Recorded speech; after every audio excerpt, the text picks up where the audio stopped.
peanut butter again. I just bought a big jar. Not big enough for the human vacuum cleaner. Do you know Howie eats peanut butter with a tablespoon? Who's going to talk to him, you or me? You. If I tell him not to eat, I lose my professional standing as a mother. Aren't you supposed to be upstairs studying? I'm doing my homework at a friend's house after dinner. Oh, what's her name? Jimmy Fowler. Jimmy? That's a funny name for... You're going to a boy's house? Mm-hmm. And very likely his parents won't be home. And very likely you won't do any studying. And you know what else is very likely? What?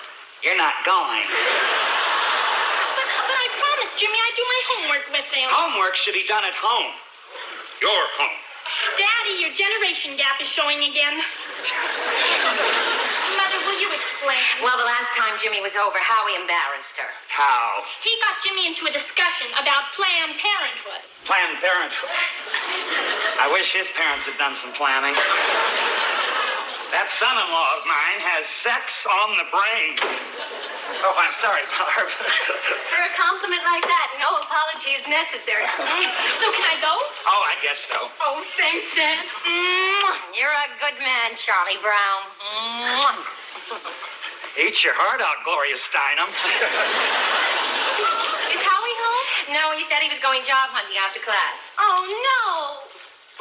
What do you mean, oh, no? It's oh, yes. Tell her it's oh, yes.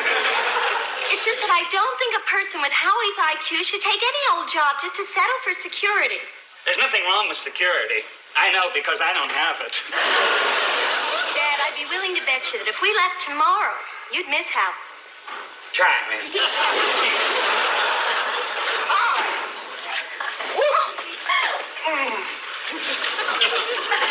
Yeah.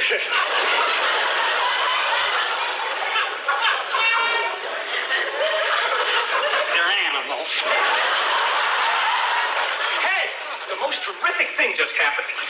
You got a job? Job? How's he gonna get one if he doesn't even know what it is? I dropped into the Ocean Grove Chess Club, and the state champ was there. Oh, really? I thought you were going job hunting. I did. But after 5 o'clock, all the good jobs are gone anyhow. So you stopped looking? Right. I got to play 4 games of chess with the champ. And won them all, of course. Oh, he was off his stride. Have you ever thought about playing professional chess? Well, there's no money in that. A pro only makes peanuts. Well, considering our peanut butter bill, what's wrong with that?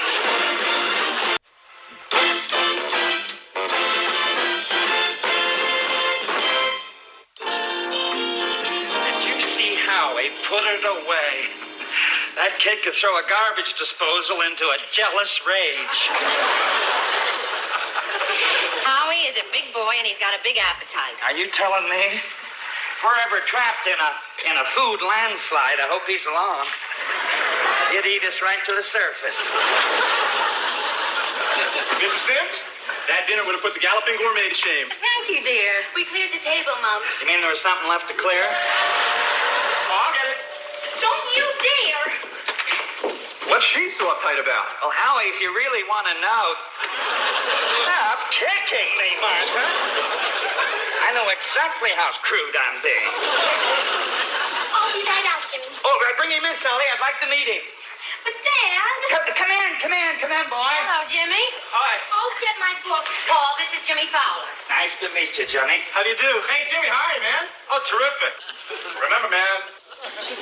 Yeah.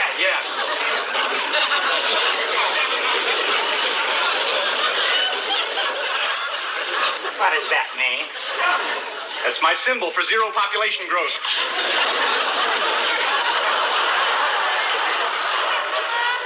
Howie, do you ever think about anything but sex? But what does sex have to do with population control? I've been told there's a slight connection. Well, in a literal sense, yes. Come on, Howie. You promised to translate those Chinese love poems. Oh, yeah. Those Chinese love poems. Jimmy, what does your father do for a living? He's in advertising. He's with Jackie Mitchell, Frankel, and Fowler. Fowler's my father. Oh, a partner, huh? Uh-huh. Let's go, Jimmy. I'll be home by 9. What's your rush? It's Stick around. But you told me 9 is my deadline on Sure, prom but night. not when you're with a reliable boy like Jimmy. Jimmy, the next time you have a little chat with your dad, why don't you tell him you know a really brilliant young fella who he might like to hire? I do? Who? Dad, please. Well, you should be proud of your brother-in-law. Howie? He's fairly far out, isn't he? Weird sometimes. Gee, I don't think he did work in an advertising agency. He'll take anything I tell him to. I guess it just put me on. Can you imagine Howie in Dad's advertising agency?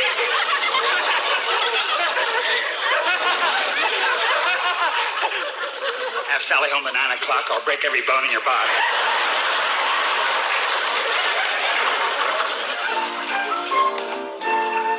Oh, good. I thought you were saving those.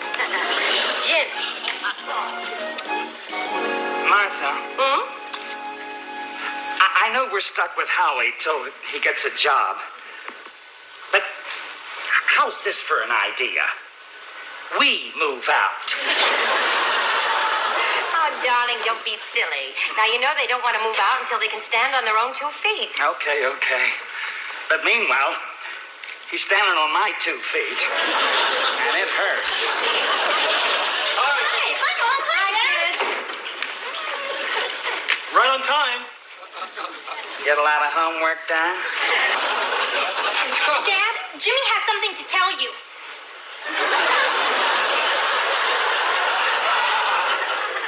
What is it? She said I spoke to my father about Howie. You did? Jimmy, the minute I met you, I knew you were my kind of guy. I was telling Mr. Fowler that Howie has this super high IQ and is quickly a walking encyclopedia. Yes, he's all those wonderful things, and he's tall, too. So, what did your father say? One of his accounts sponsors a game show called Beat the Buzzer. And when we told Dad about Howie, he thought he'd make a good contestant. A game show, huh? It's wonderful. What kind of money can you win on that show? Well, the champion's on the show now. It's almost up to $3,000. 3,000. Howie! Howie! Come down here. Martha, our ship has come in. And Howie's leaving on it. Oh, I'm sorry, but that answer is wrong, which means that our winner and still champion is Bill Pfeiffer. Howie's next. Oh, I hope he does well. Oh, he will. Hope he doesn't try and tell him everything he knows in one night. Our next contestant is a young student from Ocean Grove, Howard Dickerson.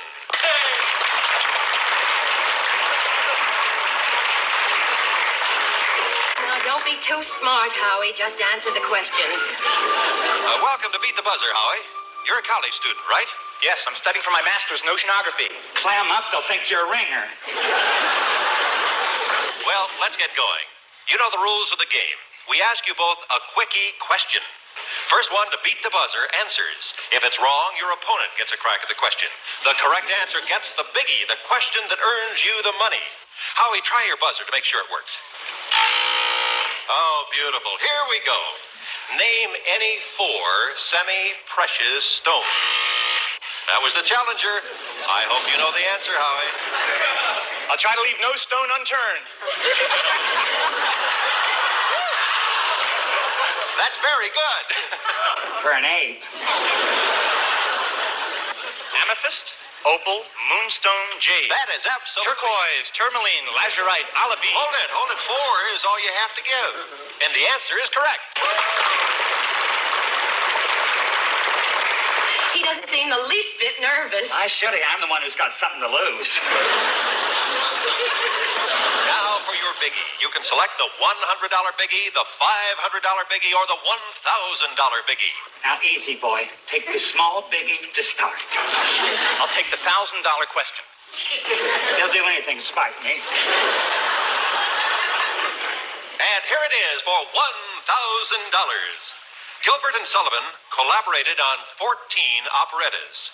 Name 8 of them. And you have a few seconds to consider your answer. Let's see. The Mikado. Patience, Pirates of Penzance. Madam Butterfly. No, that's Puccini. No, it's not. I'm poor little butterfly, poor little butterfly. That's Butter Cup, and it's HMS Pinafore. Okay, let's have your answer. And slowly, please, because I've got them in chronological order, and I have to check them off. In that case, I'll give them to you chronologically. He's gonna put me away. Vestus, trial by jury, the sorcerer. Pinafore, Pirates of Penzance, Patience. Iolanthe, Princess Ida. Is that 8? Yes, and you're absolutely right for $1,000.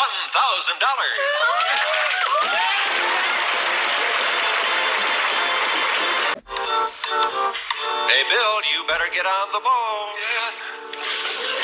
Bill, will you take the $100, the $500, or the $1,000 biggie? The $1,000 question. Okay, for $1,000, name 4 men who were associate justices of the Supreme Court, who later became Chief Justice. And take a few seconds to think about your answer. Paul, as a lawyer, this should be easy for you. Yeah. Let's see. Charles Evans Hughes is one. And, Oliver Wendell Holmes. And another one is, Yeah? Bill, for $1,000, what is your answer? Charles Evans Hughes. Right. Oliver Wendell Holmes. Why are you helping him? William Howard Taft. Oh, I'm sorry, but that answer is wrong. Hey, how do you ever get to be champ? Howie, it's up to you. Can you name the other 3 associate justices who later became Chief Justice? I think so. Edward D. White. Right? Oh, I forgot about him. Harlan Fiske Stone. Correct. I forgot about him, too. It's a good thing you already passed the bar. And the 4th? The 4th was... Oliver Wendell Holmes, Howie. Come on, Howie. I know the 4th man became a Chief Justice, but the Senate never confirmed his appointment, so... Do you know his name? Well, I don't really know if he belongs in this group. Oliver Wendell Holmes, you dummy! But his name was John Rutledge. He blew it. Right for $1,000. Aren't we lucky to take your advice? I'm sure this is one time your father doesn't mind being wrong. Right, dear? Wrong. Well, Howie, you now have $2,000. And if you win this next round, you'll be our new champion. Can't you just see him in a nice apartment over in the Hillsdale section? That's awfully far away. I don't think so. Hey, Bill, the challenger's really breathing down your neck. Yeah, he is, isn't he? Bill, you now have $2,800. Do you want to play it safe and take the $100 biggie? Well, I kind of set my goal at 10,000. Means I can go into business for myself. He's breaking my heart. So I'll go for the 1,000. Then here is your question. Many famous writers used pseudonyms or pen names. Now, I'm going to give you 4 pen names and ask you for the actual names of each writer. Is that clear, Bill? Yeah, 4 pseudopens. Pen names. The 4 pen names are Jeffrey Crayon, Oh, I had that in a crossword puzzle once. Who was that again? George Eliot, Maxim Gorky, and Moliere. We're running a little short of time, so we'll dispense with the thinking period.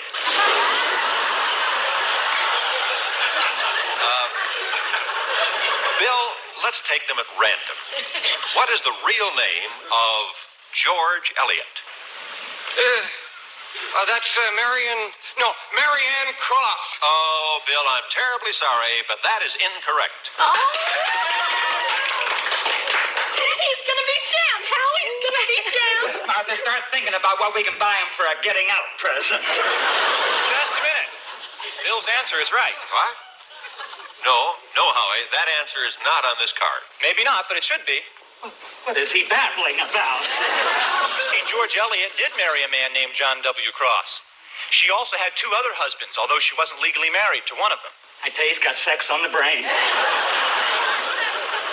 Howie, I'm sure the judges will review what you're saying, but meanwhile, we have very little time, so let's see if you can identify the writers who use the pseudonyms of the following. First, George Eliot. Well, the other two names she used were Marianne Evans and Marianne Lewes. Lewes was the man she was living with but wasn't married to. There he goes again. Bringing illicit love into 40 million American homes. And the third was the answer that Bill gave you, Marianne Cross. So I don't see why he Let's doesn't... keep it moving, Howie. What is the real name of Maxim Gorky? Alexei Maximovich Pishkov. Correct. I'm not too sure of that pronunciation. He's getting modest in his old age. And the next one is Jeffrey Crayon. Washington Irving. Correct. He also used other pseudonyms such as Diedrich Knickerbocker and Jonathan Oldstyle. Mr. Big Shot. A minute ago, you said he was getting modest. A minute ago, he wasn't popping off. Howie, I'm going to have to ask you to confine yourself to the answer. And the last one, Moliere. Moliere was the pen name of Jean-Baptiste Poquelin. Howie, that is absolutely right for $1,000, plus another $1,000 for becoming our new champion.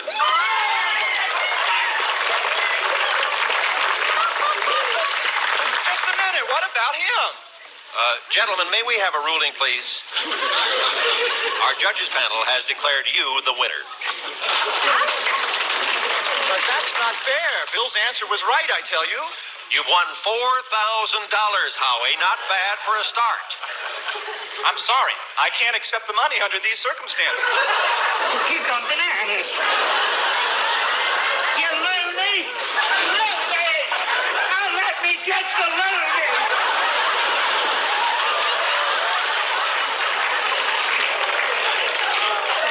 And now we have a brief message from our sponsor. When Howie gets home, I'll have a brief message for him. Brother, my father's gonna kill me. And I'm gonna kill Howie. That's the brief message. Here, Martha, I'm through. From now on, shh. No more peanut butter. Now listen, don't hang up on me again. I've been trying to get through for an hour. My father is Randolph Fowler of Jaffe Mitchell Frank. That's right. If Howie goes on like this, do you realize we could be stuck with him the rest of our lives? With my luck, you'll die first. Oh, I'm sorry, honey.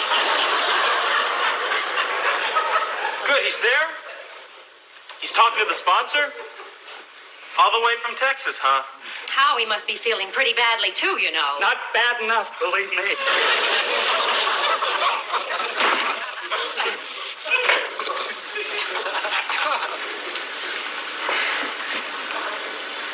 Well, I see by your happy faces you all caught my terrific performance tonight. I'm sorry.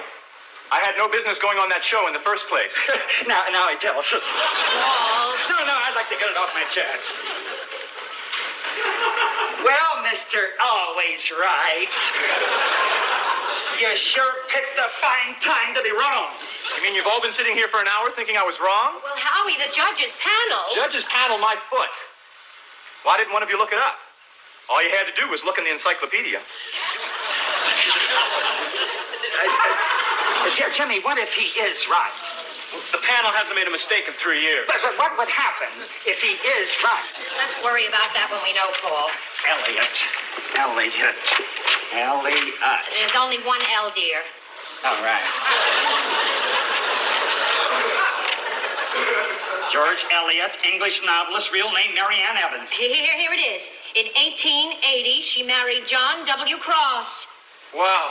My head won't be the only one to roll tomorrow. Howie, you were right. Where's Barbara? Barbara? Yeah, your wife. Oh, boy. I forgot her. That's how upset I was when I left the studio. Is Howie... Oh, you poor thing. If you're looking for a really poor thing, look this way. Paul, at a time like this. Hello? I tell you, I felt so proud the way Howie stood up to that MC. Didn't you, Dad? Pride isn't exactly what I was feeling. Yes, he's right here. It's your dad, Jimmy. Uh-oh. I'm getting a funny feeling you're all mad at Howie. Barbara, face it. He blew your getaway money. He refused to let them do something unethical. That's what he did. Take it easy, hon. I can understand they're being disappointed. You're kidding. Hold on. wait till you hear this. My father says the network switchboard has been lit up with calls from people who saw the show. I guess we weren't the only people you disappointed. I'm sorry if I got your father in trouble, Jimmy. No, you don't understand. You're a big hit. The producer's crazy about you, and he wants you back on the program next week.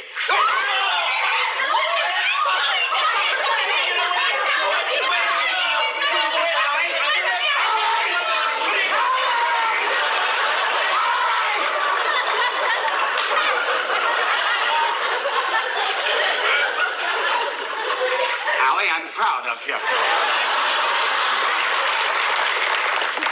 Especially your integrity. I don't know what to say. Will you do it? Do you want me to do it, Mr. Sims? Dad. I'll do it. You only got this, Howie. I hope not. And I hope the Emcee isn't sore at you. Why? Because he made a little mistake and Howie corrected him. It happens all the time. Didn't you tell them? I didn't think it was important. Tell us what? Well, the MC accused me of sabotaging the program, and he called me a jerk. Oh, really?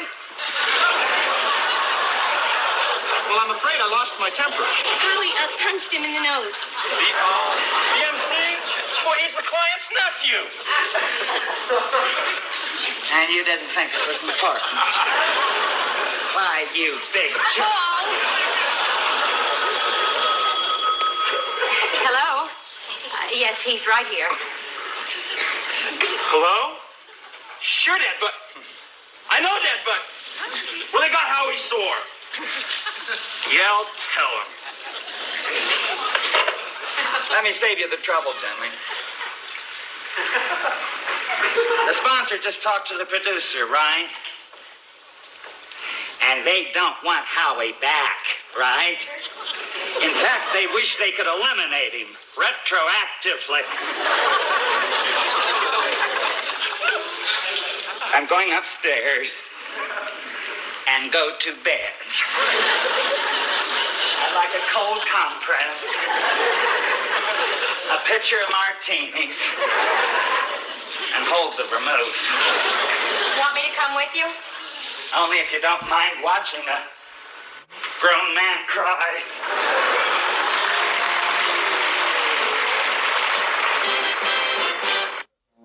On the last episode of Soap, Ingrid revealed herself as Corinne's mother, which means Jessica is really Corinne's aunt, and Chester her uncle, since Randolph, her father, is her Aunt Jessica's brother.